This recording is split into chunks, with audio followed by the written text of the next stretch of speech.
Hello guys, welcome to our channel Adeline's cafe. അപ്പം നമ്മളിന്ന് പറയാൻ പോകുന്നത് തും തേന സാത്ത് മേരാ ഹം നവ എന്ന സീരിയലിൻ്റെ 17ാമത്തെ എപ്പിസോഡാണ്. അപ്പോൾ കഴിഞ്ഞ എപ്പിസോഡിൻ്റെ അവസാനം നമ്മൾ കണ്ടത് ആ ബാങ്കിലുള്ള സ്റ്റാഫ് അപരാജിതയെ തിരിച്ചറിഞ്ഞു. അപ്പോൾ അവളിങ്ങനെ ലോണ് കുടിശ്ശിക ഇട്ടിട്ടുള്ളത് കൊണ്ട് ഞാൻ അടുത്ത് വേറെ സ്റ്റാഫിനെയും സെക്യൂരിറ്റിനെയൊക്കെ വിളിച്ചിട്ട് വരാം, ഇവളെ നോക്കിക്കോണമെന്നും പറഞ്ഞിട്ട് തൊട്ടടുത്ത ഒരു ചേച്ചീനെ ഒരു സ്റ്റാഫിനെ ഏൽപ്പിക്കുകയാണ്. അപരാജിത ആകെ ടെൻഷൻ അടിച്ചിരിക്കുകയാണ്. ഇനി ഇവിടുന്ന് എങ്ങനെ മുങ്ങും, ഇവരെന്തായാലും പോലീസിനെ വിളിച്ച് അകത്ത് പോണ കേസാണെന്നോർത്ത് അവൾ ടെൻഷൻ അടിക്കുകയാണ്. അടുത്ത സീനിൽ കാണുന്ന രക്ഷിത്തും മാനേജറും കൂടെ തമ്മിലുള്ള മീറ്റിംഗ് ആണ്. അപ്പോൾ രക്ഷിത്ത് പറയുകയാണ്, നിങ്ങളിത് സ്പോൺസർ ചെയ്യുകയാണെങ്കിൽ നിങ്ങളുടെ ബാങ്കിന് ഒരു നല്ല പേരായിരിക്കും, പിന്നെ ഞങ്ങൾ അന്വേഷിക്കുന്ന താഴെ തട്ടിലുള്ള ആളുകൾ വരെ ഇതിനെപ്പറ്റി അറിയുകയും ചെയ്യും. അപ്പോൾ അതുകൊണ്ടാണ് ഞങ്ങൾ നിങ്ങളെ കാണാൻ വന്നിരിക്കുന്നതെന്ന് പറയും. അപ്പോൾ ആ മാനേജർ പറയും, ഇതൊരു ഗവൺമെൻറ് ബാങ്കാണ്, അതുകൊണ്ട് ഇങ്ങനത്തെ സ്ഥാപനങ്ങൾക്കൊക്കെ വേണ്ടി നമുക്ക് സ്പോൺസർ ചെയ്യുന്നതിൽ പരിമിതികളുണ്ട്, അത് വളരെ ബുദ്ധിമുട്ടുള്ള കാര്യമാണ്. അപ്പോൾ നിങ്ങൾ കമ്പൽ ചെയ്യാതിരിക്കുന്നതായിരിക്കും നല്ലത്. ഞങ്ങളെ കാര്യം ഇത് സർക്കാർ സേവനങ്ങൾക്കുള്ള ഒരു ഓഫീസാണ്. അപ്പം അങ്ങനെയുള്ള സേവനങ്ങൾക്ക് മാത്രമേ ഞങ്ങൾ ബാങ്ക് യൂസ് ചെയ്യാറുള്ളൂ, ബാങ്കിൻ്റെ സ്പോൺസർഷിപ്പൊക്കെ യൂസ് ചെയ്യാറുള്ളൂ. അപ്പോൾ അത് ബുദ്ധിമുട്ടായിരിക്കും സാറെന്ന് പറയണം.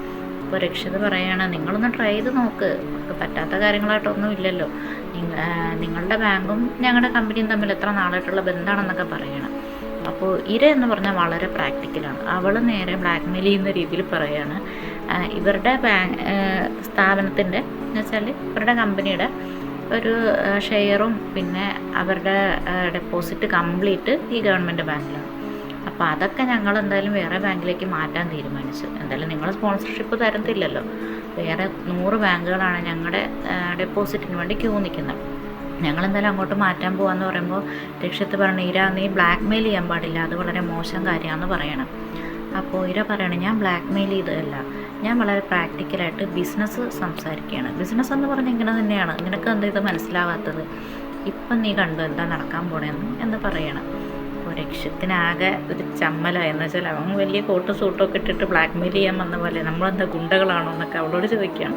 അപ്പോൾ ഇര പറയണം, ഞാൻ നിങ്ങൾക്ക് 8 സെക്കൻഡ് തരും, ഈ സമയത്തിനുള്ളിൽ നിങ്ങൾ ആലോചിച്ചൊരു തീരുമാനം പറഞ്ഞില്ലെങ്കിൽ അടുത്ത 10 മിനിറ്റിനുള്ളിൽ ഞങ്ങളുടെ ഡെപ്പോസിറ്റ് മൊത്തം ഞങ്ങൾ വേറെ ബാങ്കിലേക്ക് മാറ്റും. അതെന്തായാലും അലോഡാണല്ലോ എന്നിങ്ങനെ ചോദിച്ച് അയാളെ ആകെ സമ്മർദ്ദത്തിലാക്കുവാണ്. ഇപ്പോൾ രക്ഷിത്ത് പറഞ്ഞില്ല വേണ്ട എന്ന് പറയുന്നുണ്ട്.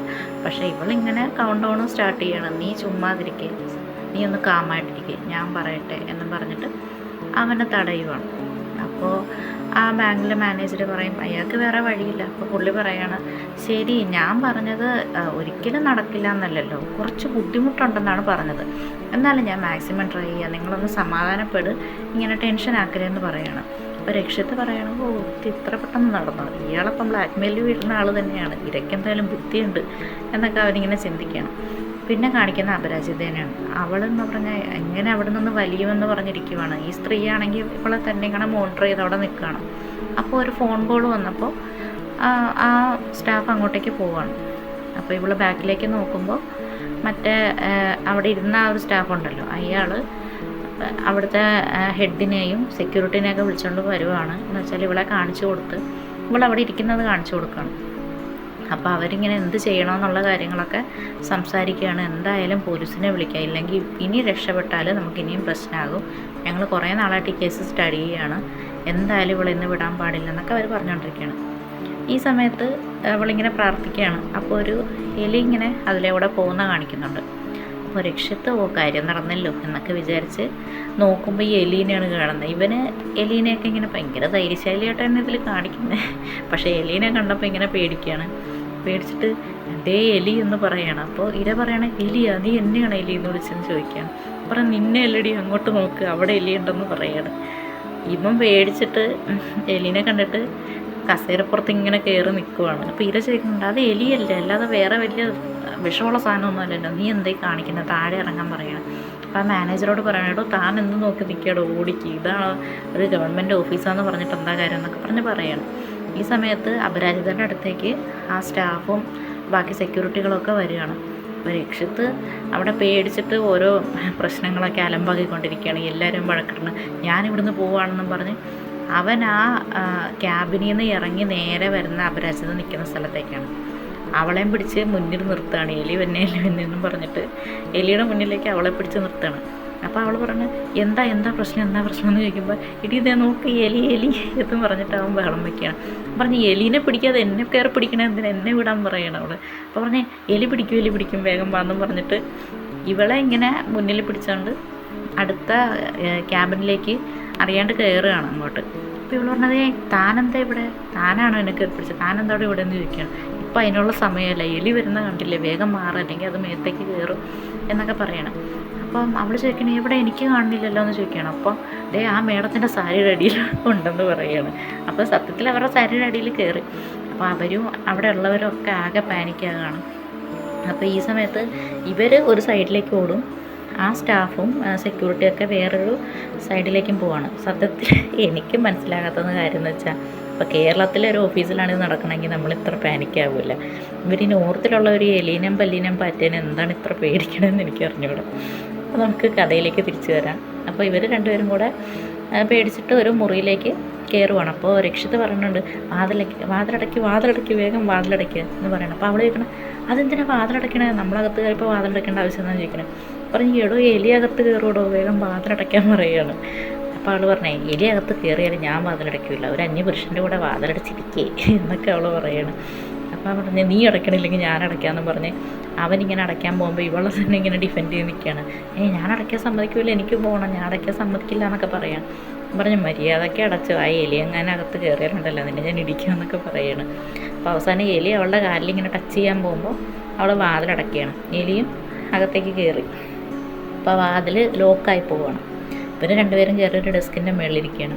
അപ്പോൾ രക്ഷിത്ത് പറഞ്ഞിട്ട് ഹിമ്മത്തിൻ്റെ ഔട്ട് ചെയ്യ്, എന്നിട്ട് നീ പോയാൽ എലീനെ ഓടിക്കാൻ പറയണം. അപ്പോൾ അവളിങ്ങനെ ചെയ്യുന്നുണ്ട്. അത് കഴിഞ്ഞിട്ടാണ് അവൾക്ക് കത്തിയത്. അവൾ പറയാം അല്ല ഇതിപ്പോൾ ഞാൻ തന്നെ ചെയ്യണമെന്നെന്താ നിർബന്ധം, നിങ്ങളും ചെയ്യുന്നേ എന്ന് പറയണം. ഈ സമയത്ത് ഇര വാതിലിൻ്റെ പുറത്ത് നിന്നിട്ട് രക്ഷിത് പുറത്തേക്ക് എന്താ അവിടെ നടക്കണേ, വേഗം പുറത്തേക്ക് ഇറങ്ങാൻ പറയണം. അപ്പോൾ അവൻ പറയണെങ്കിൽ അതിന് അപകടമുണ്ട്, മുന്നിൽ അപകടമുണ്ടെന്ന് പറയണം. അപ്പോൾ ഇര ചോദിക്കണേ എന്താ അപകടം, ഒരു എലിയല്ല, അതിന് ഇത്ര പേടിക്കുന്നത് എന്തിനാ, ഞാൻ ഹെൽപ്പ് ചെയ്യാം, നീ വാതിൽ തുറക്കാൻ പറയണം. അപ്പോൾ ആ മാനേജറോട് ഇര ചോദിക്കുകയാണ് വാതിൽ തുറക്കടോ, താൻ എന്താ നോക്കി നിൽക്കണമെന്ന് ചോദിക്കണം. പറഞ്ഞ് വാതിൽ തുറക്കാൻ എന്തായാലും താക്കോല് വേണം, ഞാൻ സെക്യൂരിറ്റീനെ വിളിക്കാമെന്ന് പറഞ്ഞ് അയാൾ സെക്യൂരിറ്റീനെ വിളിക്കണം. അപ്പോൾ സെക്യൂരിറ്റി പറയണം ആ വാതിലിന് ചെറിയ പ്രശ്നം ഉണ്ടായിരുന്നു, ഇനിയിപ്പോൾ താക്കോലിട്ട് പുറത്തുനിന്ന് തുറന്നാലേ പറ്റുള്ളൂ എന്ന് പറയണം. എന്നാൽ വേഗം പോയത് എടുത്തുകൊണ്ട് പാടുമെന്നും പറഞ്ഞിട്ട് അയാൾ ഓടിക്കണം. റൂമിൻ്റെ അകത്ത് നോക്കിയാൽ രക്ഷിത്ത് പരാജയത ആ ടേബിളിൻ്റെ മുകളിലിരിക്കണം. അപ്പോൾ രക്ഷിത്ത് പറയണം നിങ്ങൾ പെണ്ണുങ്ങൾക്ക് ഭയങ്കര ധൈര്യം ഉണ്ടെന്നല്ലേ പറഞ്ഞു, ഇപ്രാവശ്യം നിനക്ക് ഞാൻ ചാൻസ് തന്നിരിക്കുന്നു, നീ പോയി എലിനെ ഓടിക്കാൻ പറയണം. അപ്പോൾ അവൾ പറഞ്ഞേ ഞങ്ങളങ്ങനെ സഹായിക്കാമെന്ന് പറഞ്ഞ് കോൺട്രാക്റ്റ് ഒന്നും എടുത്തിട്ടില്ല, താൻ പോയി നോക്കാൻ പറയണം. അപ്പോൾ അവൻ പറയാം അല്ല പെൺകുട്ടികൾ ഇൻ്റലിജൻ്റ് അല്ലേ, ഇൻഡിപെൻഡൻ്റ് അല്ലേ, നിങ്ങളെന്തെങ്കിലും പ്രശ്നം വന്നാൽ എല്ലാത്തിനും മുന്നിൽ നിൽക്കുന്ന ആൾക്കാരല്ലേ, നീ അതുകൊണ്ട് നീ പ്രാവശ്യം പോയിട്ട് എലീനെ ഓടിക്കാൻ പറയണം.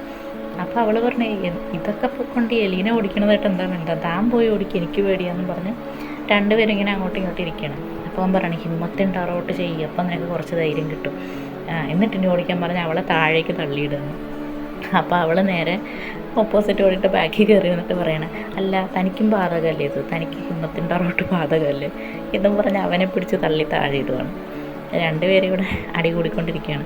അപ്പോൾ ഇരയ്ക്ക് ആകെ ടെൻഷൻ. അപ്പോൾ ഒരു ഇതിൽ അപരാജിത ഇങ്ങനെ കരയുന്ന ശബ്ദം കേൾക്കുമ്പോൾ ഇര ചോദിക്കുകയാണ് അതാരാകത്തൊരു പെൺകുട്ടിയുള്ളത് എന്ന് ചോദിക്കുകയാണ്. അപ്പോൾ ഇവക്ക് ടെൻഷനായി, ഒരു പെണ്ണിൻ്റെ കൂടെയാണ് അകത്തിരിക്കണമെന്ന് പറഞ്ഞപ്പോൾ ഇരയ്ക്ക് ടെൻഷനായി. അപ്പോൾ രക്ഷിത പറയാണ് നിങ്ങൾ സ്ത്രീകൾ എന്തൊക്കെ സ്വപ്നം കണ്ടാണ് ജീവിക്കുന്നത്, നിങ്ങൾക്ക് ഉയരങ്ങളിൽ എത്തണ്ടേ എന്നൊക്കെ പറഞ്ഞ് ഇവളെ വലിയ മോട്ടിവേറ്റ് ചെയ്യുകയാണ്. അപ്പം അവൾ പറഞ്ഞു പിന്നെ ഞങ്ങൾ എലീനെ ഓടിക്കണതല്ല സ്വപ്നം കാണണം, ഒന്ന് പോടോ, മനുഷ്യനോട് പേടിച്ചിരിക്കുമ്പോൾ അയാളുടെ ഒരു മോട്ടിവേഷൻ എന്നൊക്കെ പറഞ്ഞിട്ട് അവനെ വഴക്കിടാണ്. ഇവളെ പിടിച്ച് തള്ളി താഴെ ഇടുവാണ്, പോയി ഓടിക്കുമെന്നും പറഞ്ഞിട്ട്. എന്നിട്ട് അവസാനം പിന്നെ ഏരിയവരുടെ പുറകെ വരുമ്പോൾ ഇവരൊരു ടേബിളിൻ്റെ ബാക്കിൽ പോയി ഇങ്ങനെ ഒളിച്ചിരിക്കുകയാണ്. എന്നിട്ട് പറയാണ് പെൺകുട്ടികൾ എപ്പോഴും ഇൻഡിപെൻഡൻ്റ് ആകണം, ഇങ്ങനെ പേടിച്ചിരിക്കാനൊന്നും പാടില്ല, പേടിച്ചിരുന്നാൽ നമ്മളിനി എങ്ങനെ റൂമിൽ നിന്ന് പുറത്തേക്ക് പോകും, ഇപ്രാവശ്യം നീയാണ് എന്നെ സഹായിക്കേണ്ടത്, അന്ന് ബോട്ടിൻ്റെ കാര്യത്തിൽ നീ ചീറ്റ് ചെയ്തത് ഈ കേസിലൂടെ ഞാൻ മറന്നേക്കാം, നീ ഒന്ന് പോയി അതിനെ ഓടിക്കാൻ പറയുകയാണ്. അപ്പോൾ നിങ്ങൾക്കിതൊക്കെ സർവ്വസാധാരണമല്ലേ, നിങ്ങൾ സ്ത്രീകൾ വീടൊക്കെ വൃത്തിയാക്കുമ്പോൾ എലിയൊക്കെ ഉണ്ടാവുമല്ലോ. അപ്പോൾ അവൾ പറയും എൻ്റെ വീട്ടിൽ എലിയൊന്നും വന്നിട്ടില്ല, തൻ്റെ വീട്ടിലുണ്ടായിരിക്കും ചിലപ്പോൾ, എൻ്റെ വീട്ടിലെന്തായാലും എലിയൊന്നും വന്നിട്ടില്ല, എനിക്ക് പേടിയാന്ന് പറഞ്ഞ് ഒരു കസേരയുടെ മേലെ കയറി രണ്ടുപേരും കൂടി ഇരിക്കുകയാണ്. ആ കസേരയിൽ നിന്ന് ഇപ്പോൾ ഒരാൾ താഴെ ഇറക്കണം, അതിനാണ് ഈ അങ്ങോട്ടും ഇങ്ങോട്ടും അടി ഉണ്ടാക്കുന്നത്. അപ്പോൾ അവൾ പറഞ്ഞു ഞാൻ ഇറങ്ങില്ല, താൻ വേണമെങ്കിൽ ഇറങ്ങിക്കോളാൻ പറയണം. അപ്പോൾ അവൻ പറഞ്ഞ് ഓ അങ്ങനെയാണോ, എന്നാൽ ഞാൻ സഹായിക്കാം എന്നും പറഞ്ഞിട്ട് അവളെ അതിൻ്റെ മുകളിലിരുത്തിയിട്ട് ആ കസേര അങ്ങോട്ട് തള്ളി മുന്നിലേക്ക് കൊണ്ടുപോവാണ്. എന്നിട്ട് പറയാം, ഇപ്രാവശ്യം നീ തന്നെ ഓടിച്ചാൽ മതി, എന്തായാലും കസേര ഞാൻ വിട്ടു തരൂല എന്ന് പറയണം. അപ്പോൾ അവൾ പറഞ്ഞു, ഇതെന്താ നിയമസഭയെ കസേരക്കടി ഉണ്ടാക്കണം എന്നൊക്കെ പറഞ്ഞിട്ട് അവൾ കളിയാക്കാണ്. അപ്പോൾ ഇര പറയണുണ്ട്, എടോ ഒന്ന് കതവ് തുറക്ക്, ഞാൻ ആ എലീൻ്റെ അടുത്ത് കളയാം, അതത്ര വലിയ സാധനമൊന്നും അല്ലല്ലോ, നിന്നെ കടിച്ച് കൊല്ലാനൊന്നും പോടില്ല, നീ വാതിൽ തുറക്ക്, പോരാത്തതിൻ്റെ ഒരു പെണ്ണും കൂടെ ഉണ്ട്, ഇനി എന്ത് ഞാൻ ചെയ്യും, ഈ ആരായിരിക്കും ഇനി അവളുടെ കൂടെ ഉള്ളത്, പ്രായമുള്ളവരും എല്ലാം ആയിരിക്കണേ എന്നവളിങ്ങനെ പ്രാർത്ഥിക്കണം. അപ്പോൾ ഈ എലി അവിടെ നിന്നിട്ട് ഇങ്ങനെ നിൽക്കുന്നുണ്ട്. അപ്പോൾ ഇവളുടനെ ഗണപതിയുടെ ഭക്തിഗാനമൊക്കെ പാടിക്കൊണ്ടിരിക്കുക. അപ്പോൾ രക്ഷിത്തിനോടും പറഞ്ഞു, താനും കൈകൂപ്പി പാടുള്ളൂ എന്ന് പറയുകയാണ്. അപ്പോൾ രക്ഷിത്ത് പറഞ്ഞു, ഇപ്പം ഭജന പാടാൻ പറ്റിയ സമയമാണല്ലോ, നീ എന്തായി കാണിക്കണമെന്ന് ചോദിക്കണം. അപ്പോഴതേ നമ്മൾ ഗണപതി ഭഗവാനെ പൂജിച്ച പുള്ളിയുടെ വാഹനമല്ലേ ഈ എലി, അപ്പോൾ അത് ഓടിപ്പൊക്കോളൂ എന്ന് പറയണം. അപ്പോൾ രക്ഷിത്ത് പറയണം, എന്നിട്ട് വേണം ഇനി പോയിട്ട് ഇതിൻ്റെ ഫുൾ ഫാമിലീനെ വിളിച്ചുകൊണ്ട് വരാൻ, എവിടെയെങ്കിലും റെസ്പെക്റ്റ് കിട്ടണമെന്ന് പറഞ്ഞാൽ അവർ ആൾക്കാരെ വിളിച്ച് കൂട്ടാതിരിക്കുമോ, നീ വേറെ വല്ല വഴിയും നോക്കുക, അതൊന്നും വർക്കാകാൻ പോകണില്ലെന്ന് പറയണം. അപ്പോൾ നമ്മൾ ഈ പൂച്ചേനെ ഓടിക്കണ പോലെ ഇങ്ങനെയൊക്കെ വെച്ചിട്ട് അവളിങ്ങനെ ഓടിക്കാൻ നോക്കണം. അപ്പോൾ അവൻ പറയണേ അതൊന്നും വർക്കാവില്ല, വേറെ എന്തെങ്കിലും ഐഡിയ നോക്കാൻ പറയുമ്പോൾ അവളിങ്ങനെ നമ്മൾ കാക്കേനെ ഓടിക്കണ പോലെ ഷൂ എന്നൊക്കെ പറഞ്ഞിട്ട് ഇങ്ങനെ പറയുമ്പോൾ എലി ഒരു സൈഡിലേക്ക് പോകുന്നുണ്ട്. അപ്പോൾ രക്ഷിത്ത് പറയാം, അത് വർക്കാകണുണ്ട്, അത് നീ ഒന്നും കൂടെ ചെയ്തേ എന്ന് പറഞ്ഞ് അവൾ അങ്ങനെ പറയുമ്പോൾ അത് എലി ഒരു സൈഡിലേക്കൊക്കെ പോകുന്നുണ്ട്. അപ്പോൾ അവൻ പറയാം, എൻ്റെ കയ്യിലൊരു പ്ലാനുണ്ട്. അപ്പോൾ അവൾ ചോദിക്കും, എന്താണെന്ന് ചോദിക്കും. അതെ, നീ ഇങ്ങനെ പതുക്കെ ഇതിനെ ഓടിച്ച് വാതിലിൻ്റെ ഓപ്പോസിറ്റ് സൈഡിലേക്ക് കൊണ്ടുപോകണം. അപ്പം ഞാൻ പതുക്കെ പോയി വാതിൽ തുറക്കും, എന്നിട്ട് ഞാൻ വാതിലിൻ്റെ പുറത്തേക്ക് പോകും. അപ്പോൾ അവൾ പറയും, എന്നിട്ട് ആ വഴി അങ്ങ് രക്ഷപ്പെട്ടിട്ട് എന്നെ ഇതിൻ്റെ അകത്താക്കാനായിരിക്കില്ല എന്ന് പറയുകയാണ്. പറഞ്ഞാൽ അങ്ങനെയല്ല, ഞാൻ പുറത്ത് പോയിട്ട് എന്തെങ്കിലും അതിനെ തല്ലിക്കൊല്ലാൻ പറ്റുന്ന സാധനമോ അല്ലെങ്കിൽ ആരെങ്കിലും വിളിച്ചുകൊണ്ട് വരാം, എന്നിട്ട് നിന്നെയും ഞാൻ രക്ഷിക്കുന്നു, എന്നിട്ട് നമ്മൾ പുറത്തേക്ക് പോകുന്നു എന്നൊക്കെ പറയുകയാണ്. അപ്പോൾ അവൾ പറയാം, നിങ്ങളെ ഞാനിങ്ങനെ വിശ്വസിക്കും. അപ്പോൾ അവൻ പറയും, ഇത്രയും പ്രാവശ്യം ഞാൻ നിന്നെ രക്ഷിച്ചിട്ട് നിനക്ക് എന്നെ വിശ്വാസയില്ലല്ലേ, എൻ്റെ പേര് രക്ഷിതെന്നാണ്, എന്നിട്ട് നിനക്ക് എന്നെ വിശ്വാസയില്ലല്ലേ എന്ന് പറയുകയാണ്. അപ്പോൾ പറയാം, നിങ്ങളുടെ പേര് എന്നെ ആര് ചോദിച്ച്, പറഞ്ഞാലും ഞാനിപ്പോൾ ഓർക്കാൻ പോണില്ലെന്ന് എന്ന് പറയുകയാണ്. എന്നിട്ട് ഇവർ തൽക്കാലം അവൻ പറഞ്ഞ ഐഡിയ തന്നെ ചെയ്യുക എന്നുള്ള രീതിയിൽ അവളൊരു സൈഡിൽ നിന്ന് ഇതിനെ അങ്ങനെ ഓടിക്കുകയാണ്. അപ്പോൾ ആ സമയത്ത് രക്ഷിത്ത് പതുക്കെ വാതിലിൻ്റെ അടുത്തേക്ക് പോവുകയാണ്. അപ്പോൾ ഇത് ഇവരുടെ ദേഹത്തേക്ക് ഇങ്ങനെ ചാടി വീഴാൻ പോകുമ്പോൾ രക്ഷിത്ത് ഇങ്ങനെ അപരാജിതനെ കയറി പിടിക്കുവാണ്. എന്ന് പറഞ്ഞാൽ അങ്ങനത്തെ അർത്ഥത്തിലല്ല കേട്ടോ, ഇങ്ങനെ പേടിച്ചിട്ട് അവളിങ്ങനെ പിടിക്കുവാണ്. അപ്പോൾ ഈ സമയത്താണ് കറക്റ്റായിട്ട് ഇര വാതിൽ തുറക്കണം. അവൾ കാണുന്ന സീനെന്ന് പറഞ്ഞാൽ ഇവർ രണ്ടുപേരും ഇങ്ങനെ ഹഗ് ചെയ്ത് നിൽക്കുന്നതാണ് കാണുന്നത്. അപ്പോൾ ഇര ചോദിക്കുന്നുണ്ട്, സത്യത്തിൽ ഇവിടെ എന്താ നടക്കണമെന്ന് ചോദിച്ച് അവൾ ചൂടാവുകയാണ്. അപ്പം രക്ഷിത എന്ത് നടക്കാൻ, ഇവിടെ എലി ഞങ്ങളെപ്പോൾ തിന്നും, നീ ഇങ്ങോട്ട് നോക്കാൻ പറഞ്ഞു. അപ്പോൾ എല്ലാവരും കണ്ടപ്പോൾ അപരാജത്ത് ഇങ്ങനെ അവൻ്റെ കയ്യിൽ നിന്ന് ഇങ്ങനെ കുതറി മാറുവാണ്. അപ്പോൾ ഈര പറയും, ഈ ചെറിയ സാധനത്തിന് വേണ്ടിയാണ് നിങ്ങളിവിടെ ഇത്രയും ഡ്രാമ കാണിക്കണമെന്ന് പറഞ്ഞ് അവൾ വളരെ സിമ്പിളായിട്ട് അതിൻ്റെ വാലിൽ പിടിച്ചിട്ട് ഇങ്ങനെ പൊക്കിയെടുക്കും. ഇതിനാണോ നിങ്ങൾ ഇത്രയും കിടന്ന് ഇവിടെ ബഹളം വെച്ചെന്ന് ചോദിക്കുകയാണ്. അപ്പോൾ രക്ഷിത്ത് പറഞ്ഞു, അതേ കണ്ട, അവൾ ചെയ്യുന്ന കണ്ട, ഇതുപോലെ ചെയ്യാനാണ് ഞാൻ നിന്നോട് പറഞ്ഞത്, കണ്ട പെൺപിള്ളേരുടെ പവർ കണ്ട എന്നൊക്കെ ചോദിക്കുകയാണ്. അപ്പോൾ അപരാജിത് പറയുമ്പോൾ തനിക്കും ഉണ്ടായിരുന്നില്ല പവർ, ഇതുപോലെ തരുന്നത് തനിക്ക് എടുത്താലെന്നൊക്കെ ചോദിച്ച് ഒരു അടി കൂടുകയാണ്. അപ്പോൾ പറഞ്ഞ്, ഇര എത്രയും പെട്ടെന്ന് അതിനെ കൊണ്ട് കളയാം, എനിക്കത് കാണുന്ന പേടിയാണ്, എത്രയും പെട്ടെന്ന് കൊണ്ട് കളയാൻ പറയണം. അപ്പോൾ അപരാജിത് പറയും, ഒരു മിനിറ്റ് നിൽക്ക്, അതങ്ങനെ കളയണ്ട, ഞാനിപ്പോൾ വരാമെന്ന് പറഞ്ഞിട്ട് ഇവളവിടെ നിന്നൊരു ബേസ് ബോർഡിൻ്റെ ഒരു ബോക്സ് എടുത്തുകൊണ്ട് വന്നിട്ട് അതിലേക്ക് ഇടാൻ പറയുകയാണ്. അപ്പം അതിലിട്ടിട്ട് സെക്യൂരിറ്റിയുടെ കൈ കൊടുത്തിട്ട് ഇത് എന്തെങ്കിലും ശ്രദ്ധിച്ച് കൊണ്ട് കളയാൻ പറയണം. അപ്പോൾ രക്ഷിതൻ പറഞ്ഞുകൊണ്ട്, നോക്കിക്കളയണം, ഇനി ഇതിൻ്റെ അകത്തേക്ക് കയറ്റില്ലേ എന്ന് പറയണം. എന്നിട്ട് മാനേജറോട് ചോദിക്കണം, എന്ത് ഓഫീസാണോ തൻ്റെ, ഇതെന്ത് ഗാന്ധിജിയുടെ കാലത്തുള്ള ഓഫീസാണ്, ഇവിടെയൊക്കെ ഈ എലിയും ഇനിയിപ്പോൾ ആന വന്നില്ലെന്ന് എന്താ ഉറപ്പ്? അപ്പോൾ എല്ലാവരും ചോദിക്കണം, ആന ഇങ്ങനെ ഓഫീസിൽ വരാനാണ് നിൽക്കുന്നത്. അപ്പോൾ അവൻ പറഞ്ഞു, ആന അനോക്കൊണ്ടൊക്കെ ഇതിനകത്ത് കയറി വന്നാൽ എന്ത് ചെയ്യും എന്നൊക്കെ പറഞ്ഞിട്ട് ചളിയടിച്ചിട്ട് അവിടെ നിന്ന് പോവുകയാണ്. അപ്പോൾ അവളുടെ ബാഗ് എടുത്ത് തിരിഞ്ഞ് നടക്കാൻ നേരത്ത് ഇര പറയും, നിനക്ക് നിൻ്റെ സ്ഥാനത്ത് നിന്നാൽ മതി, വെറുതെ മറ്റുള്ളവരുടെ ലൈഫിൽ കയറി ഇടപെടാൻ നിൽക്കണ്ട, അവനവൻ്റെ കാര്യം നോക്കിയിട്ട് വേഗം വീട് പറ്റിക്കോളാൻ പറയുകയാണ്. അപ്പോൾ ഇര ഇങ്ങനെ പെട്ടെന്ന് പറയുമ്പോൾ ഇവരെന്തോ ഒരു ബന്ധമില്ലാതെ നമ്മൾക്ക് വന്ന് ഇങ്ങനെയൊക്കെ സംസാരിക്കുന്നത് എന്ന് പറഞ്ഞിട്ട്, നിങ്ങൾ അതിനെന്താ എന്നോട് ഇങ്ങനെ പെരുമാറുന്നതെന്ന് പറയും. വെറുതെ രക്ഷിത്തിൻ്റെ ലൈഫിലേക്ക് വരാൻ നിൽക്കണ്ട എന്ന് പറഞ്ഞ് ഇവള് ആരാന്ന് പോലും അറിഞ്ഞുകൂടാ, പക്ഷെ അവൻ്റെ കൂടെ ഇങ്ങനെ ഇടപെടുന്ന കണ്ടിട്ട് ഇരയ്ക്ക് ഇഷ്ടപ്പെടുന്നില്ല. അപ്പോൾ പറഞ്ഞ്, ഞങ്ങളുടെ റേഞ്ച് വേറെയാണ്, നിൻ്റെ റേഞ്ച് വേറെയാണ്, വെറുതെ ഓരോരുത്തരുടെ പരിചയപ്പെടാനോ പരിചയം പുതുക്കാനോ ഒന്നും നിൽക്കണ്ട, അതാണ് നിനക്ക് നല്ലതെന്ന് പറയുകയാണ്. നീയൊക്കെ വെറും മിഡിൽ ക്ലാസ്സാണ്, അപ്പോൾ ആ നിലയ്ക്ക് നിന്നാൽ മതി, കൂടുതൽ ആളാവാൻ നിൽക്കണ്ടെന്ന് പറയണം. അപ്പോൾ അപരാജിത പറയണത് മിഡിൽ ക്ലാസ്സാണെന്ന് പറഞ്ഞ് ഞങ്ങൾക്ക് ഞങ്ങളുടേതായ സെൽഫ് റെസ്പെക്റ്റ് ഉണ്ട്, അത് നിങ്ങൾ പഠിപ്പിക്കാൻ വരണ്ട, ഞങ്ങൾക്കറിയാം, തൽക്കാലം മേഡം പോകാൻ പറഞ്ഞ് അവളെ ഒന്ന് ഇതാക്കി വിടുവാണ്. അപ്പോൾ രക്ഷിത്ത് പറഞ്ഞു ഇനി ഒരു നിമിഷം ഞാനിവിടെ നിൽക്കില്ല, നീ വന്നിട്ടുണ്ടെങ്കിൽ വാ, ഞാൻ പോവാമെന്ന് പറഞ്ഞിട്ട് ഇരയെടുത്ത് പറഞ്ഞിട്ട് പോവാണ്. അപ്പോൾ അപരാജിത റൂമിൻ്റെ പുറത്തിറങ്ങുമ്പോൾ രക്ഷിത്ത് പറയണം ഒരു കാര്യം പറയാൻ മറന്നുപോയി, താങ്ക് യു എന്ന് പറയണം. അപ്പോൾ അവൾ പറഞ്ഞാൽ ഓക്കെ. പക്ഷെ അവൻ താങ്ക് യു പറഞ്ഞ എലിയെടുത്തുനിന്ന് രക്ഷിച്ചതിനല്ല, അവൻ ഐഡിയ പറഞ്ഞു കൊടുത്തതിനാണ്. പക്ഷെ അതൊന്നും പറയാൻ നേരമില്ല. അതുകൊണ്ട് അവനങ്ങോട്ട് പോവുകയാണ്. ഇരയാണെങ്കിൽ അവനെ പിടിച്ച് വലിച്ച് കൊണ്ടുപോവാണ്. അപ്പോൾ ഈ സമയത്ത് മറ്റേ ഈ ബാങ്കിലെ സ്റ്റാഫുകളൊക്കെ അപരാജിത്തെ നോക്കി നടക്കുകയാണ്. അപ്പോൾ അവർ പറയും ഇപ്പോൾ ഇവിടെ ഉണ്ടായിരുന്നു, പണ്ടാരി എലി വന്നതുകൊണ്ടാണ്, അല്ലെങ്കിൽ എങ്ങനെയായാലും അവളുടെ നമ്മുടെ കൈ കിട്ടിയെന്നു പറയണം. അപ്പോൾ അപ്പോൾ വിചാരിക്കുക എന്തായാലും ഇവരുടെ പുറകെ പോകുക, അപ്പം നമ്മളെ കാണത്തില്ലല്ലോ എന്നും പറഞ്ഞ് രക്ഷിത്തിൻ്റെ കൂടെ വന്ന പോലെ അവൻ്റെ പുറകെ അങ്ങ് പോവുകയാണ്. അപ്പോൾ അവൻ്റെ പുറകെ പോകുന്നതുകൊണ്ട് ഇവരാരും ശ്രദ്ധിക്കുന്നുമില്ല, അവർ രണ്ടുപേരും കൂടെ പോവുകയാണല്ലോ. അപ്പോൾ വേറെ ആരെങ്കിലും ആയിരിക്കുമോ എന്നോർത്ത് അവരും നോക്കുന്നില്ല.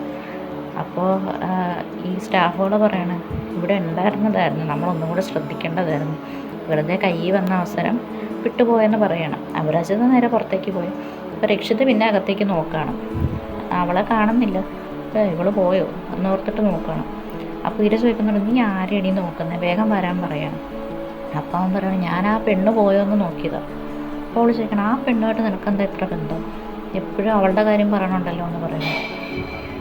അപ്പോൾ അവൻ പറയും എങ്ങനെ പറയാതിരിക്കും, അവളെ പറ്റിയിട്ടാണ് ഏറ്റവും കൂടുതൽ പറയേണ്ടത്. അവളാണെങ്കിൽ ഭയങ്കര ധൈര്യശാലിയാണ്, അങ്ങനെ ദേഷ്യക്കാരിയാണ്, എന്നാലും ചില സമയത്തൊക്കെ ഉപകാരപ്പെടാറുണ്ട് എന്നൊക്കെ പറയണം. അപ്പോൾ അവൾ ചോദിക്കുകയാണ് അങ്ങനെയൊക്കെ നീ പറയണമെങ്കിൽ നീ ഇവളെ ഇപ്പോൾ ആദ്യമായിട്ടായിരിക്കുമല്ലോ കണ്ടത്, ഇതിനു മുന്നേ നീ ഇവളെ കണ്ടിട്ടുണ്ടോ, നിനക്ക് അവളെ പരിചയമുണ്ടോ എന്ന് ചോദിക്കണം. പിന്നെ ഇത് നമ്മുടെ ഫട്ടൂക്കയല്ലേ എന്ന് പറയുകയാണ്. അവൾ പറഞ്ഞു ഫട്ടൂക്കയോ എന്ന് വെച്ചാൽ ഫട്ടൂക്ക എന്ന് നമ്മൾ ഹിന്ദിയിൽ അത് മലയാളത്തിലാക്കിയാൽ ചില വാക്കുകൾ മാറ്റം ഉണ്ടാവും, എന്നാലും ഈ ഒത്തിരി ദേഷ്യപ്പെടുന്ന ആൾ അങ്ങനെയൊക്കെയാണ് അതിൻ്റെ അർത്ഥം ജെമിനിയിൽ പറയുന്നത്. അപ്പോൾ ഒക്കെ കഥയിലേക്ക് വരാം. അപ്പോൾ പറഞ്ഞാൽ പിന്നെ ഞാൻ അവളെ കണ്ടിട്ടുണ്ട്, ഒരു പ്രാവശ്യം ഞാൻ ഭോപ്പാലിൽ നിന്ന് ഇൻഡോറിലേക്ക് വന്നപ്പോൾ ട്രെയിനിൽ വെച്ച് ഞങ്ങൾ ഒരു പ്രാവശ്യം മീറ്റ് ചെയ്തിട്ടുണ്ട്. അത് കഴിഞ്ഞിട്ട് ആ പാവക്കൂത്ത് നടക്കുന്ന ആളുടെ ഓഫീസിൽ വെച്ച് അവിടെ വെച്ച് കണ്ടിട്ടുണ്ട്, പിന്നെ നർമ്മദ ദേവിയുടെ അമ്പലത്തിൽ വെച്ച് കണ്ടിട്ടുണ്ട്. അപ്പോൾ ഇര ചോദിക്കുകയാണ് നിങ്ങൾ എന്തിനാ ഇങ്ങനെ വീണ്ടും വീണ്ടും കണ്ടുമുട്ടുന്നത്.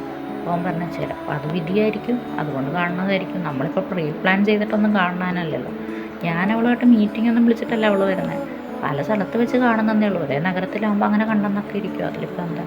അവൾ പറഞ്ഞ അങ്ങനെ കണ്ടെന്നിരിക്കും, പക്ഷേ പർപ്പസ്ഫുള്ളി വീണ്ടും വീണ്ടും കാണുന്നത് അതത്ര നല്ല കാര്യമല്ല എന്ന് പറയണം. അപ്പോൾ രക്ഷിത് പറയാണ് ഞാൻ നിന്നെ കെട്ടണമെന്നല്ലേ നീ പറയണേ, ഈ ഒറ്റ കാരണം കൊണ്ടാണ് എനിക്ക് നിന്നെ കല്യാണം കഴിക്കാൻ തന്നത്, പിന്നെ ഒരു പെണ്ണിനോട് മിണ്ടാൻ നീ സമ്മതിക്കില്ല, ഏതെങ്കിലും പെണ്ണിനോട് മിണ്ടാൻ കണ്ടാൽ നീ അവളുടെ തല വെട്ടും, അതുകൊണ്ടാണ് ഞാൻ നിന്നെ കല്യാണം കഴിക്കാത്തത്, ഇപ്പം മനസ്സിലായോ എന്ന് ചോദിച്ചായിട്ട് അവളെ കളിയാക്കണം. അപ്പോൾ അവൾ പറയണം നിനക്കെല്ലാം തമാശയാണ്, എല്ലാം തമാശയിൽ കാണുന്നതുകൊണ്ടാണ് നീ ഒന്നും സീരിയസ് ആയിട്ട് എടുക്കണില്ല, എൻ്റെ എഫേർട്ടൊക്കെ വേസ്റ്റ് ആവുകയാണെന്നൊക്കെ പറഞ്ഞ് അവരങ്ങ് പോവുകയാണ്. അപ്പോൾ ഈ സമയത്ത് ആ ബാങ്കിലെ സ്റ്റാഫുകൾ പറയുകയാണ് ഇതിങ്ങനെ വിട്ടാൽ ശരിയാവില്ല, ഞങ്ങൾ അവരുടെ ഭോപ്പാലിലെ നമ്പറിലേക്കാണ് വിളിച്ചിട്ട്, ഇവരുടെ വീട് എവിടെയാണെന്നൊന്നും അറിഞ്ഞൂടാ, പക്ഷെ അവിടുത്തെ ഭോപ്പാലിലെ നമ്പറിൽ വിളിക്കുമ്പോൾ ആരും ഫോൺ എടുക്കണില്ല, എടുത്താലും കാര്യമായിട്ടുള്ള ആൻസറുകളൊന്നും കിട്ടാറില്ല, നമുക്ക് ഇനിയിപ്പോൾ വേറെ എന്തെങ്കിലും നോക്കാമെന്ന് പറയുമ്പോൾ അയാൾ മറ്റേ ഇവിടെ ഉണ്ടായിരുന്ന ആ മെയിൻ സ്റ്റാഫ് പറയുകയാണ് എന്നാൽ നിങ്ങൾ എൻ്റെ ഫോണിൽ നിന്ന് ട്രൈ ചെയ്ത് നോക്കാൻ പറയണം. അപ്പോൾ അയാളുടെ ഫോണിൽ നിന്ന് വിളിക്കുന്നത് ലളിതിനെയാണ്. അപ്പോൾ ലളിതിനെ വിളിച്ചിട്ട് ലളിത് ശ്രീമാലിയല്ലേ, ഞങ്ങൾ ഇൻഡോറിൽ നിന്ന് ബാങ്കിൽ നിന്ന് വിളിക്കുകയാണ്, ഞങ്ങളുടെ ലക്കി ഡ്രോയിൽ നിങ്ങൾക്ക് 10 ലക്ഷം അടിച്ചിരിക്കുകയെന്ന് പറയണം. അപ്പോൾ ആദ്യം ഇപ്പം വിശ്വസിക്കില്ല, അപ്പം പറയും ഞാൻ ലളിതൊന്നുമില്ല, സത്യത്തിൽ ലളിത് ഹരിദ്വാറിൽ തീർത്ഥാടനത്തിന് പോയിരിക്കുക, നാട്ടിലില്ല എന്ന് പറയണം. അപ്പോൾ അവർ പറയാം സത്യമായിട്ട് നിങ്ങൾക്ക് 10 ലക്ഷം അടിച്ചു, നിങ്ങളിവിടെ വന്നാൽ ഞങ്ങളപ്പം തന്നെ നിങ്ങളുടെ അക്കൗണ്ടിലേക്ക് ഇടാമെന്ന് പറയുകയാണ്. അപ്പോൾ അവൻ ചോദിക്കുകയാണ് എന്ത് ലക്കി ഡ്രോ, ഞാൻ അങ്ങനെ ഒന്നിനും പേര് കൊടുത്തിട്ടില്ലല്ലോ എന്ന് പറയണം. അപ്പോൾ അവർ പറയണം നിങ്ങളുടെ വൈഫ് ഒരു ടെക്സ്റ്റൈൽസിൽ നിന്നൊരു സാരി വാങ്ങിയായിരുന്നു, അപ്പോൾ അതിൻ്റെ ലക്കി ഡ്രോയിൽ പ്രൈസ് അടിച്ചാന്ന് പറഞ്ഞ് അവരിങ്ങനെ അയാളെ വിശ്വസിപ്പിക്കാൻ നോക്കണം. ഓ അങ്ങനെയാണല്ലേ, അങ്ങനെയാണെങ്കിൽ ഞാൻ ഉടനെ ഭോപ്പാലിലേക്ക് വരാമല്ലോ. ആദ്യം പറഞ്ഞപ്പോൾ ഞാൻ വിശ്വസിച്ചില്ല, ഞാൻ തന്നെയാണ് ലളിത്, ഞാൻ എന്തായാലും വരാം എന്നൊക്കെ പറയണം. അപ്പോൾ ഇവർ പറഞ്ഞു നിങ്ങൾക്ക് തീരെ നാണയില്ലല്ലോ, 10 ലക്ഷം രൂപ ലോൺ എടുത്ത് പറ്റിച്ച് പോയിട്ട് പിന്നെയും കാശ് കിട്ടുമെന്ന് പറഞ്ഞിട്ട് പിന്നെയും വരുന്നുണ്ടല്ലോ, നിങ്ങളാൾ കൊള്ളാലോ, എന്തായാലും നിങ്ങളെ പോലീസിനെ കൊണ്ട് പിടിപ്പിക്കുമെന്നൊക്കെ പറയണം. അപ്പോൾ അയാൾ പറഞ്ഞു ഞാനല്ല, എൻ്റെ വൈഫാണ് എടുത്തത്. അപ്പോൾ അവളോട് വിളിച്ച് ചോദിച്ചാൽ മതി, എന്നോട് കൂടുതൽ അതിനെപ്പറ്റി അന്വേഷിക്കാൻ പറയണ്ടെന്നൊക്കെ ഇയാൾ പറയണം. അപ്പോൾ പറഞ്ഞ് നിങ്ങൾ ലോൺ എടുത്തതോ പോട്ടെ, അതിൻ്റെ EMI അടയ്ക്കണ്ടേ? 6 മാസമായിട്ട് EMI പെൻഡിങ് ആയിട്ട് വീണ്ടും നിങ്ങളുടെ വൈഫ് ഡോക്യുമെൻറ്റ്സൊക്കെ ആയിട്ട് 15 ലക്ഷം രൂപ ലോൺ എടുക്കാൻ വന്നിരിക്കും, നിങ്ങൾക്ക് തീരെ നാണയില്ലെന്ന് ചോദിക്കുകയാണ്. അപ്പോൾ അവൻ പറയാം 15 ലക്ഷം ലോൺ എടുക്കാൻ വന്നോ? എൻ്റെ ഭാര്യ വന്നെങ്കിൽ അവളോട് ചോദിച്ചാൽ മതി, അല്ലാതെ എന്നോട് ചോദിക്കേണ്ടെന്ന് പറയണം. എന്നിട്ട് അയാൾ ഫോൺ കട്ട് ചെയ്യണം. അപ്പോൾ ആ സ്റ്റാഫ് ഓർക്കും ഇതെന്തൊരു ഭർത്താവാണ്, ഭാര്യനെ പോലീസ് പിടിച്ചോട്ടെ എന്ന് വെച്ചിട്ട് നിൽക്കുന്ന ആളെ പോലെ ഉണ്ടല്ലോ എന്നോർത്തിട്ട് അവർ കട്ട് ചെയ്യാണ്. ഇനിയിപ്പോൾ ഇയാളെ പെടുത്താൻ വേറെ വല്ല വഴിയും നോക്കേണ്ടി വരും. തൽക്കാലം താൻ ആ പെൺകുട്ടിയുടെ കൂടെ വന്ന ആളെ തനിക്ക് അവരുടെ അഡ്രസ്സ് അറിയാമെന്നല്ലേ പറഞ്ഞത്, അയാൾക്ക് ഇവിടെ ലോൺ ഉണ്ടെന്നല്ലേ പറഞ്ഞത്, അത് വെച്ചിട്ട് എന്തായാലും അവരുടെ ഇവിടുത്തെ അഡ്രസ്സ് കണ്ടുപിടിക്കാൻ പറയണം. ഈ സമയത്ത് ലളിതിൻ്റെ വീട്ടിൽ അവൻ പറയാണ് എനിക്ക് ഭോപ്പാലിലേക്ക് പോകാനുള്ള സമയമായി, 15 ലക്ഷം എന്നെ പറ്റിച്ച് ലോൺ എടുക്കാൻ നോക്കുകയാണല്ലേ എന്നൊക്കെ പറഞ്ഞ് അവിടെ നിൽക്കുകയാണ്. അപ്പോൾ അപരാജിത ഇങ്ങനെ ടെൻഷൻ അടിച്ച് അവിടെ നിൽക്കുമ്പോൾ ആരോ വന്ന് അവളെ വിളിക്കുകയാണ്. അപ്പോൾ അവൾ പേടിച്ച് തിരിഞ്ഞ് നോക്കുമ്പോൾ മറ്റേ ആരുവിൻ്റെ കുട്ടിയാണ്, രോഹനാണ്. അപ്പോൾ പറഞ്ഞ് എന്താ ചേച്ചി ഇങ്ങനെ പെട്ടെന്ന് പേടിച്ച പോലെ നിൽക്കുന്നത്, എന്ത് പറ്റിയ ടെൻഷനിലാണല്ലോ എന്ന് ചോദിക്കണം. അപ്പം പറഞ്ഞു ടെൻഷൻ അടിക്കാനുള്ള വകുപ്പ് നീയും നിൻ്റെ അമ്മയും കൂടെ ഉണ്ടാക്കി വെച്ചിരിക്കുകയല്ലേ, അപ്പോൾ പിന്നെ ടെൻഷൻ അടിക്കാതെ എങ്ങനെ ഇരിക്കുന്നത്, നിനക്ക് നാണമുണ്ടോ, ഒരു പെൺകുട്ടിക്ക് വാക്ക് കൊടുത്തിട്ട് സ്ത്രീധനത്തിൻ്റെ പേരിൽ അവളെ ഉപേക്ഷിക്കാനെന്നൊക്കെ പറയണം. അപ്പോൾ അവൻ പറഞ്ഞ് ചേച്ചി ഒരിക്കലും അല്ല, എനിക്ക് അവളെ ഭയങ്കര ഇഷ്ടമാണ്, എൻ്റെ അമ്മയ്ക്കും അവളെ ഇഷ്ടമായിരുന്നു, എൻ്റെ അമ്മ സ്ത്രീധനത്തിന് എതിരായിട്ടുള്ള ഒരാളായിരുന്നു, പക്ഷേ ചേച്ചി അന്ന് അമ്മയടുത്ത് തറുതല പറഞ്ഞുകൊണ്ടാണ് അമ്മയ്ക്ക് അത്ര ദേഷ്യമായത്. പിന്നെ ചേച്ചിയുടെ ഭോപ്പാലിലെ കാര്യമൊക്കെ എൻ്റെ അമ്മ അറിഞ്ഞു, ചേച്ചിയും ചേച്ചിയുടെ ഹസ്ബൻഡും തമ്മിലുള്ള പ്രശ്നങ്ങളൊക്കെ അമ്മയ്ക്കറിയാം, പിന്നെ ഈ ലോൺ എടുത്തിട്ട് അടയ്ക്കാതെ നിങ്ങളുടെ വീട്ടിലെപ്പോഴും കടക്കാർ വന്ന കാര്യമൊക്കെ അറിയാം. അപ്പം ചേച്ചി ഇങ്ങനെയാണെങ്കിൽ അനിയത്തിയോ അങ്ങനെ ആവുമെന്ന് ഓർത്തിട്ട് എങ്ങനെയെങ്കിലും ഈ കല്യാണം മുടക്കാനായിട്ട് ആണ് നിങ്ങൾക്ക് എടുത്താൽ പൊങ്ങാത്തൊരു തുക നിങ്ങളുടെ തലയിൽ കെട്ടി വെച്ചിട്ട് കല്യാണം നടത്താതിരിക്കാൻ അമ്മ നോക്കുന്നു. ഇപ്പം നിങ്ങൾ ആ 15 ലക്ഷം കൊടുത്താലും എൻ്റെ അമ്മ കല്യാണമൊന്നും നടത്താൻ പോണില്ല, പക്ഷേ എങ്ങനെയെങ്കിലും സംഘടിപ്പിച്ച് കൊടുത്താൽ അത് പറഞ്ഞ് ഞാൻ സമ്മതിപ്പിക്കാനാണ് ഞാൻ നോക്കിക്കൊണ്ടിരിക്കുന്നത്, എന്നെ ഒന്ന് മനസ്സിലാക്ക് എന്ന് പറയണം. അപ്പോൾ അപരാജിത പറയണം നിന്നെ കാരണം ഇന്നലെ എൻ്റെ അനിയത്തി ജീവനെടുക്കാൻ നോക്കി, അത് നീ അറിഞ്ഞോ എന്ന് ചോദിക്കണം. അപ്പോൾ രോഹൻ പറയണം ഞാൻ ചേച്ചിക്ക് വാക്ക് തരാണ്, ഇനി അങ്ങനെ ഒന്നും ഉണ്ടാവില്ല, ഞാൻ എങ്ങനെയെങ്കിലും ഒരു സോൾവ് ചെയ്തോളാം എന്ന് പറയണം. അപ്പം പറഞ്ഞു ഇങ്ങനെയുള്ള ആൾക്കാരൊക്കെ കല്യാണം കഴിച്ചാൽ അമ്മയുടെ വാക്കും സമൂഹത്തിൻ്റെ വാക്കൊക്കെ കേട്ട് ജീവിക്കുന്നവരെ കല്യാണം കഴിച്ചാൽ കണ്ണീരുമായിട്ട് ജീവിക്കാനേ ഭാര്യമാർക്ക് പറ്റുള്ളൂ എന്നൊക്കെ അവളുടെ ലൈഫിൽ നിന്ന് കിട്ടിയ ലെസണിൽ പറയണം. അപ്പോൾ ഇവിടെ വെച്ചിട്ട് ഈ 17ാമത്തെ എപ്പിസോഡ് അവസാനിക്കുകയാണ്. അപ്പോൾ ഇനിയുള്ള എപ്പിസോഡുകളെന്ന് പറഞ്ഞാൽ ലളിത് അങ്ങോട്ടേക്ക് വരുന്നതും പിന്നെ ബാക്കിയുള്ളവരുടെ കാര്യങ്ങളൊക്കെയാണ്. എന്നുവെച്ചാൽ ലളിതിന് വന്നാൽ ഇനി ഇവളെ കൂടെ പറഞ്ഞു വിടുമോ എന്നൊക്കെ ഉള്ളൊരു ടെൻഷനിൽ അവളും ഫാമിലിയൊക്കെ ഇരിക്കുന്നതാണ് ബാക്കി എപ്പിസോഡിലൊക്കെ ഉള്ളത്. അപ്പോൾ ചാനലൊന്ന് സബ്സ്ക്രൈബ് ചെയ്യുക, ഫോളോ ചെയ്യുക. Thank you. ഇനി വേറെ സ്റ്റോറീസ് ഏതെങ്കിലും എക്സ്പ്ലെയിൻ ചെയ്യണമെങ്കിൽ അത് കമൻറ്റിൽ പറയുക. ഇപ്പോൾ എക്സ്പ്ലെയിൻ ചെയ്യുന്നതിൽ എന്തെങ്കിലും മാറ്റം വരുത്തണമെങ്കിലോ എന്തെങ്കിലും സജഷൻസ് ഒക്കെ ഉണ്ടെങ്കിൽ നിങ്ങൾക്ക് പറയാം. അപ്പോൾ നിങ്ങളെല്ലാവരും ഒന്ന് കമൻറ്റിലൂടെ ഒന്ന് അറിയിക്കാൻ നോക്കാം. ഓക്കെ, ശരി.